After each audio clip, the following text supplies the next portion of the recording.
this is Lois. Welcome back to my channel. I hope you're well and safe wherever you are. Today, I want to talk about study permit application with an emphasis on 3 aspects that you really need to pay attention to when you're applying for that study permit. Before I proceed, have you subscribed to this channel? If you haven't, please do subscribe. Again, I also have to tell you that the information that I give here is not legal advice. This is for your educational purposes only. If you want my legal advice or my legal help, my professional help, I'm happy to work with you. I'm happy to guide you. I'm happy to give a second opinion. I'm happy to do the application for you. Kindly book a consultation at www.mileleimmigrationservices.ca. So, this busy season, I know it's a busy season, at least for me, and I know for a lot of you, it's a busy season, especially for international students, and that is for people who are arriving here in September for the fall classes.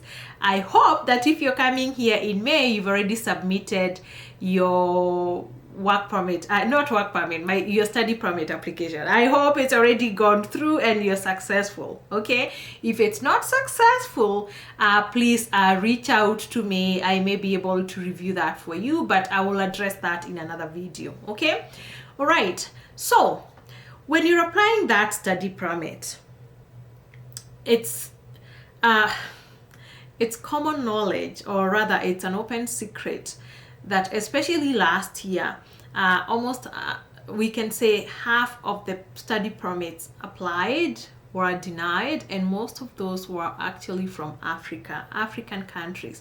People have been complaining that African applicants for study permits have been refused. It's there, it happens, yes. For some reason, we are marked as high-risk countries. So there's a lot of visa refusals, unfortunately. But you know, a lot of people also get granted. So let us see. So I'm going to be addressing any applicant. In this video, I want to address any applicant, but the emphasis is on people who apply under the regular application. And when I mean the regular application, of course, there is some expedited processes here for study permit applications. For example, the student direct stream that focuses on residents of China, India, Morocco, Pakistan, Philippines, Senegal, and Vietnam, and the newly implemented introduced program, the Nigerian Express Pilot, that just got launched. Actually, there's no information about that program, but I'll be making a video soon on how to proceed and apply, and that is only for Nigerian applicants. So you find that for these countries, under these expedited processes, as far as they meet the requirements, they have really high chances of being granted that study permit. The rest of us, or the rest of you, you just have to outdo yourself in the application process. You have to go over and beyond the requirements listed in that document checklist. But out of those, there are three things that you need to be paying attention to. How have I come to this finding? This is out of my own research. I said last year, with a lot of visa refusals, I was doing a lot, and not just even last year, even the year before. A majority of my work involves seeking GCMS notes. So I do that. I request GCMS notes on behalf of my clients from immigration. So whoever has been denied, people come to me after they've been denied a visa, and I tell people, before you ever apply or reapply for that visa after you refused, always know the real reasons as to why you were denied, and the real reason goes beyond that refusal letter that you got. I have talked about this in a previous video. Actually, I think I may tag it at the description part of this video, and I said that letter that you say that you get that says, I'm not satisfied that you're going to leave Canada at the end of your stay as stipulated in subsection 216 1 of IPAR, based on financial ties or family ties, or blah blah blah. That is just a generic letter. the real reason as to why you were denied is going to be found in your GCMS notes, in your case files that are at immigration. When I do request for these files for my clients and review them, not just request them, when I review them, I can always tell you the real reason why that file was refused, and if you need to reapply or file a new application, or even just forget about it. Okay, there are some instances that you may want to appeal, but appealing works on a very limited time, especially if you're going to the federal court. You're working with a very limited time period to get a lawyer who can take you to file for leave at the federal court. So, but for the others that need maybe a reapplication, we at times are able even to get the documents that you submitted. Okay, so these are the three things that are recurring in every review that I do. And I'm telling you, I've done hundreds of these. But I'm finding these three issues. They are common, and they are the main things why your application is failed. And I also tell people, when you pay us to, or maybe rather, let me just say, when you pay me to do your study permit application, I'm not just there to fill the forms, because I believe my clients can fill forms for themselves. You can fill those forms, but I'm there to make sure that you file a decent application, an application that has chances of success the first time that you file, because then you do not want to find yourself reapplying and reviewing and appealing, and all that is very frustrating. Okay, so number one, the issue that has come up every other time is finances. Money. This is a deal breaker, because can you afford your studies? And time and again, it's not that people cannot afford these studies because maybe they have savings or they're being sponsored by people. What I have seen is poor documentation of your finances. Okay, you just give out a bank statement and that's it. You think that that's all. Okay, so finances, make sure you're documenting it so well, because the visa officer does not have time to go back and forth trying to verify you have these finances, you don't have these finances. You also find that majority of these visa officers, when they deny you based on finances, it's because they are looking at the finances that you've provided, the documentation you have provided, and they say that this looks like an unreasonable expense. You do not want to put the visa officer in that position. And actually, there's so many cases recently from the federal court here in Canada that have been overturning these kind of decisions, whereby the visa officer just decides that you're making an unreasonable expense. Why is it an unreasonable expense? If you want to gain international skills, it's going to come at a cost. So it should not be deemed as an unreasonable expense. And the reason it's deemed that is because you're not documenting that aspect properly. Okay? So make sure you document and show why it is worth that expense. What is the value related to that expense? Why you're doing it. Okay? Number two. And this is the main reason why I really wanted to do this video, is the study plan. Study plan. Study plan is your roadmap. As an international student, if there is anything important to you when you're looking for that study permit, it's that study plan. Okay, my friend. Why? After I have reviewed, I said I've reviewed hundreds of these GCMS cases. After reviewing, I can tell you maybe 80% I would go through and I look at your study plan, and if that was handed to me to make a decision, I would also toss it out, unfortunately. I'm not in that position, but if that was handed to me to make a decision, I would toss it out. Why am I saying this? I have seen very many vague study plans, just vague. Others are very poorly documented, poorly written, bad grammar. The others, they have no plan. They are called study plans with no plan, which is so unfortunate, my friends. The worst that I have seen is people who just go online and they copy paste a template, and they just copy paste whatever it is on Google and they send it as a study plan. No personal input. Others, they just go in there and tweak it a little bit. But I have seen cases where people, they just copy paste something. They're coming here to do engineering, but they have a study plan for an environmental course. Why are we doing this to ourselves? Why can't we invest time to create a perfect study plan? Because a study plan for a study permit application is similar to what a cover letter and a resume is to as at when you're looking for a job. If you're going to be sending a substandard cover letter and a resume, then you're not going to get that fast chance to getting that job. The same thing, if you're sending a substandard study plan, you're not going to be getting this a study permit. It's just plain like that.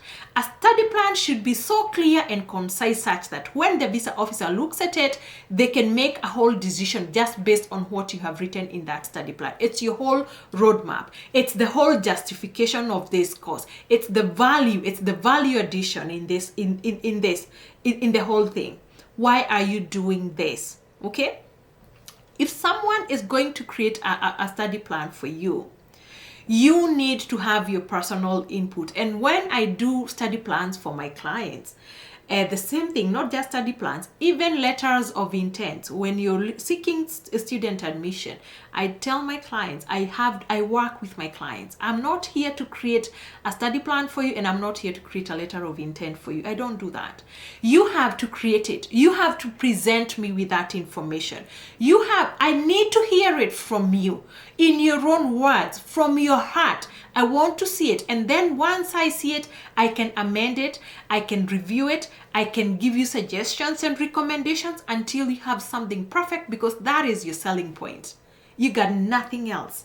If that is not selling you, then you're not selling yourself. You're selling yourself short, which is not why you have paid tuition. Remember, before you apply for a study permit, most likely you've already paid that tuition, and it's tens of thousands of Canadian dollars.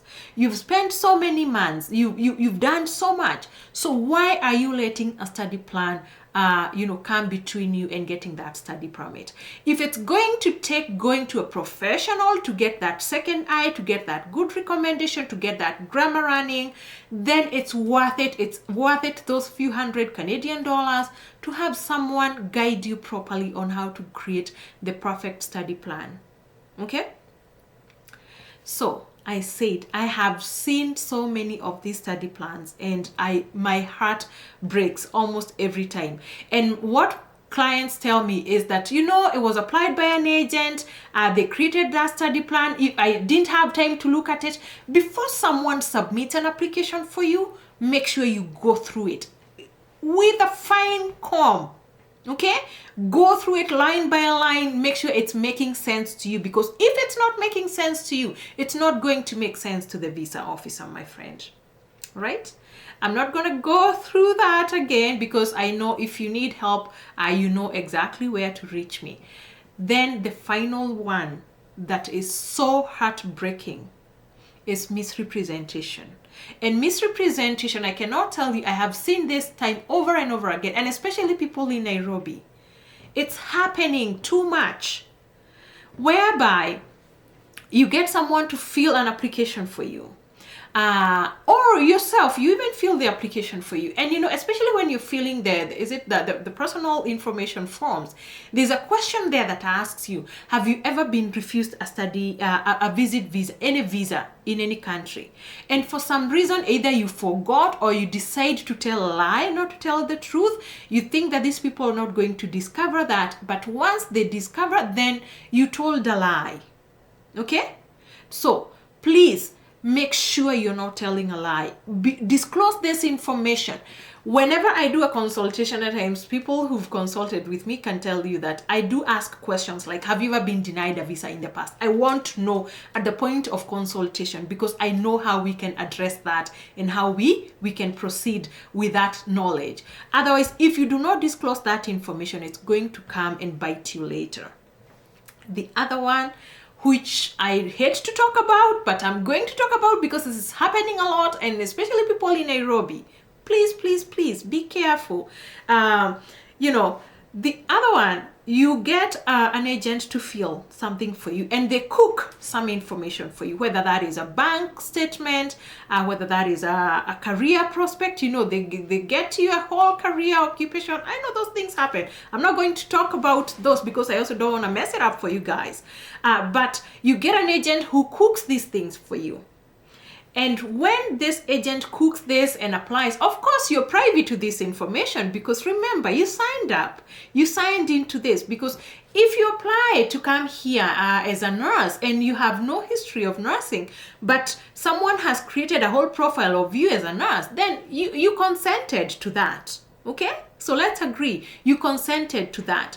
But those ones that go through, good for them. But the problem is those ones that don't go through.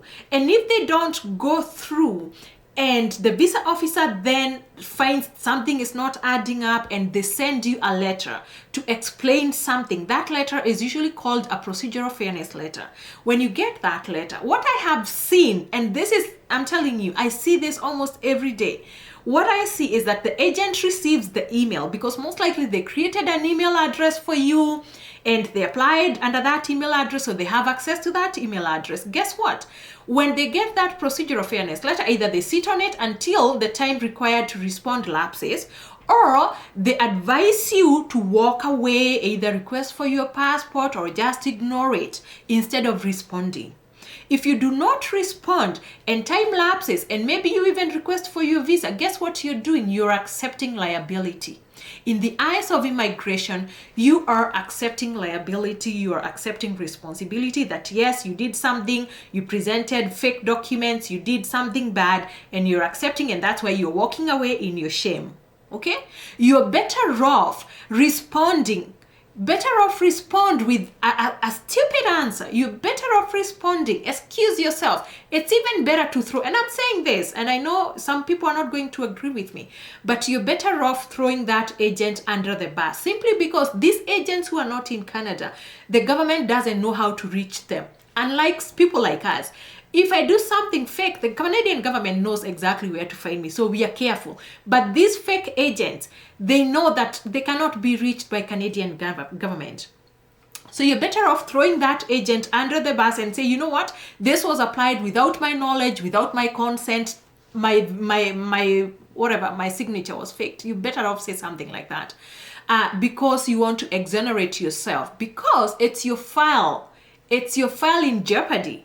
It's your name, it's your passport, it's your future application in jeopardy here. So you do not want to be in that situation. You should be responding to that fairness procedural letter. If you do not know how to respond, reach out to a professional, reach out to me or someone else who knows how to respond, and let them respond for you, because you could still be granted that visa. Believe you me, you could still, as long as you explain. These people, they do read and listen to explanations. As long as you explain, you could still be granted that visa.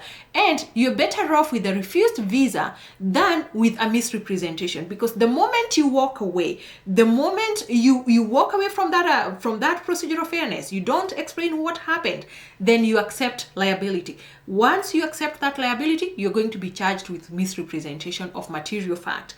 That is going to make you be banned from this country for up to 5 years. So which is better? You're better off dealing with a refusal than a ban.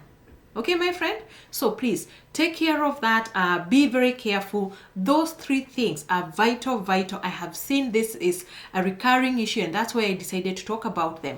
Finances, the study plan, and misrepresentation. Okay, so if you need any help, please reach out to me. Have you subscribed? If you haven't subscribed, please do. And I will see you in my next video. Guess what? I have this video whereby I'm talking about courses to stay away from if you're coming to Canada as an international student. Thank you and take care.